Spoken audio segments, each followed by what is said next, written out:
Guys, good morning. So, welcome sa ating first vlog. So, sa lahat po na nag-ask and then nag-message kung ano po yung inclusion ng 200,000 or 195,000 to 200,000 po na unit for DA64V 4x2 automatic transmission, non-turbo power window. So, may available may unit tayo dito po na for release. So yung ginagamit po natin na paint is Ansal po. So para po maganda po talaga yung quality ng mga paint natin, so ginagamitan po natin talaga ng Ansal. So this is, we will check the inclusion and specs po ng 200,000 pesos na unit. So dito sa front, so makikita mo yung lahat po ng window natin is nakatin po talaga yan siya. So may Suzuki emblem po tayo. So this is also the ordinary headlight para sa mga DA64V. And then yung salamin po niya is manual lang po siya. And then may complete din tayo na Japan rain visor. Then dito po yung opener niya sa passenger side. So dito po sa kabila may rain visor din po tayo, and then dito is ito yung fender light niya.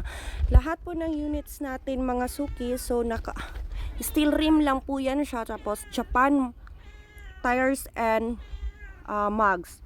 So depende na po kasi yan siya sa client natin kung mag-update po sila ng mga brand new mugs and tire. And then naka fully undercoat yan po yan, yung ilalim nila mga Suki.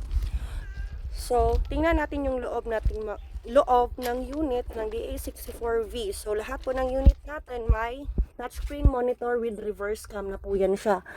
Then brand new seat cover, may ceiling felt na po yan siya, brand new din po. And then lahat po ng units natin before ilabas is naka-keyless na po yan siya, para hindi na po mahirapan yung mga clients natin na mag-open ng mga doors. Dito naman po mga Suki, dito po yung lalagyan natin ng tire range. Yung handle po para sa spare tire at saka holder. Yan po yung lalagyan natin ng mga basic tools na for release na mga units. Tapos may matting po dito na Japan din po, at saka dito din sa front. Lahat po ng units natin mga Suki, gina-back to original po natin yung mga dashboard color niya para simple at maganda lang tingnan. So, ito yung center mirror niya, may sun visor tayo, complete din yung mga door handle, yung mga handle natin.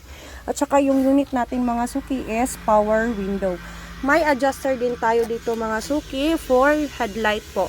So, check din natin yung makina niya mga Suki. So as of now mga Suki, detail po natin yung makina, pero as of now, ito lang i-double check po natin yan siya. So ito yung unit natin na for release, double sensor po yun siya. So it means dalawa po yung oxygen sensor niya at saka may crankshaft sensor. Mga Suki, so makita natin yung mga unit natin na latest model.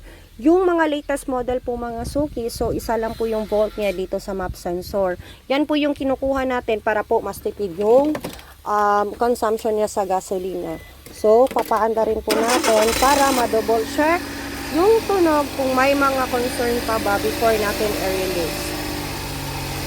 So yan po yung andar ng makina natin. May cup holder din tayo mga Suki dito sa gitna niya. And then, ito yung mga grills niya for aircon, at saka ito yung AC niya. Then, adjuster po yan siya ng aircon po, mga Suki.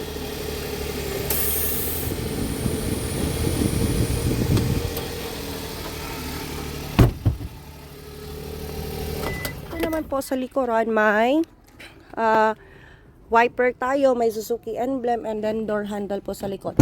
So dito po, yung DA64V 4x2 automatic, yan po talaga yung pang pamilya, pang negosyo ng mga units, kasi malaki po yung likuran niya. So as you can see, brand new po yung ceiling felt niya, front at saka likod po, may seat cover din, may brand new matting din po siya, pati yung mga door pads natin. And then ito po yung room light niya para mas maliwanag paggabi. This is Lara at your service. Thank you and God bless.